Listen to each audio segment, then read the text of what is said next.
ভোর রাত্রে যখন সাহরি খাইতে উঠবেন, সাহরি খাওয়ার পর ফজরের আজানের আগে আপনি 10 মিনিট 5 মিনিট একটু আল্লাহর কাছে ক্যাবলামুখী হয়ে হাত তুলে রুমের লাইটটা বন্ধ করে একটু আল্লাহর সাথে কথা বলবেন। মানুষের সাথে বহুত কথা বলছেন, আল্লাহর সাথে একটু কথা বলে দেখেন। আল্লাহর সাথে কথা বলার স্বাদ আছে ভাই, অনেকে জীবনে একবারও এই স্বাদ পান নাই। একটু কথা বলে দেখেন। ভোর রাতে সাহরি খেতে উঠলে 10টা মিনিট একটু হাত তুলে কথা বলেন। কিভাবে কথা বলবেন? কথা বলবেন এইভাবে, ও আল্লাহ, কত গুনাহ আমি করেছি, কত পাপাচার আমি করেছি, মরতে আমার হবে, তোমার কাছে যাওয়া আমার লাগবে আল্লাহ।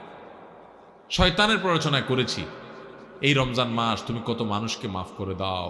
নবী করিম সাল্লাল্লাহু আলাইহি সাল্লাম বলেছেন, ওয়ালিল্লাহি উতাকাউ মিনান নার ওয়া যালিকা ফি কুল্লি লাইলা। রমজানের প্রত্যেক রাতে আল্লাহ তাআলা অনেক মানুষকে সাধারণ ক্ষমা ঘোষণা করে দেন, যে যাও অমুক অমুক অমুক অমুক, যাও তোমাদেরকে মাফ করে দেওয়া হলো, জাহান্নাম থেকে মুক্ত ঘোষণা করে দেওয়া হলো। আল্লাহ কত মানুষকে আপনি সাধারণ ক্ষমা করে দিবেন। আল্লাহ আপনার সাধারণ ক্ষমা পাওয়ার জন্য কোনো যোগ্যতার দরকার হয় না, আপনি চাইলে যাকে তাকে মাফ করে দিতে পারেন। দুনিয়ার প্রেসিডেন্ট প্রধানমন্ত্রী চাইলে একটা দেশের যাকে তাকে যা খুশি তা দিয়ে দিতে পারে। তাদের যদি ক্ষমতা, তারা তো মানুষ।